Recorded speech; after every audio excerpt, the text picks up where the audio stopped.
Boy, am I excited to tell you what I'm going to get up to this week. It all started because Candace Owens had her visa denied to come to Australia on tour.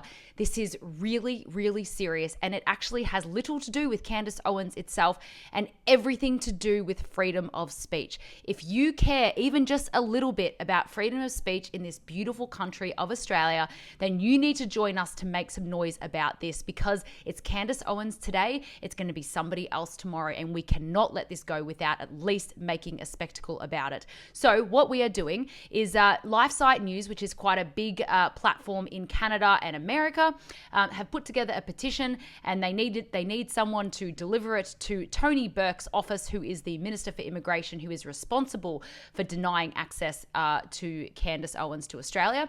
So we are going to print out the petition in full and put it into a nice little, well, hopefully it's a big folder, and we're going to personally deliver it in Canberra. And I'm really, really excited to do this. Now, obviously, we don't know if it's going to necessarily change Tony's mind, but what it will do is whatever Candace Owens is doing to fight back, and I'm sure that she is fighting back legally, and that will be announced quite soon, but whatever we can do on the ground is only going to magnify whatever she is doing from her end. And I cannot stress this to you enough, that it doesn't matter whether you like Candace Owens, whether you agree with her opinions. It has nothing to do with this. This is just about fundamental freedoms of speech in this country. So please do not let your personal opinions get in the way. This is really, really important. For example, I also have been in trouble for speaking my mind. So if I go on holidays, maybe Australia won't let me back into my own country. Hey, the reasons that they didn't let her come are the same reasons why they might just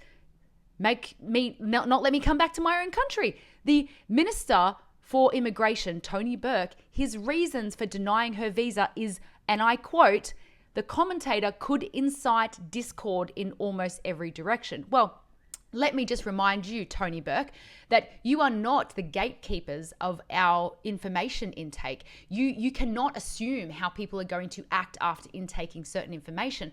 Now, as Australians, many of you will know that we have the disinformation bill and the misinformation bill coming up soon in Parliament, and that is just a way to censor everybody online. Now, cancelling Candace Owens' visa is the most blatant form of censorship. It is even more blatant than deleting Facebook pages and things like that, because basically what the government is saying is that we want to limit what information goes into your head, because you can't handle that information. You shouldn't have access to that. Well, tens of thousands of people willingly bought tickets to see Candace Owens because they want to hear what she has to say. Whether they're followers of hers or whether they're curious, they have every right. Adults have every right to pay to see someone they want to speak. And look, the Australian government, it seems like they're more likely to let in terrorists or to let criminals out of prisons onto the streets than to let Candace Owens into this country when tens of thousands of people want to see her. It's an absolute disgrace, and we need to make as much noise about it as possible. So please share this petition as much as you can. We need to get 50,000 signatures so I can print a nice big folder, and I'm going to bring it to Canberra on Monday, the 4th of November. So that's only 6 days away. We need to do this now.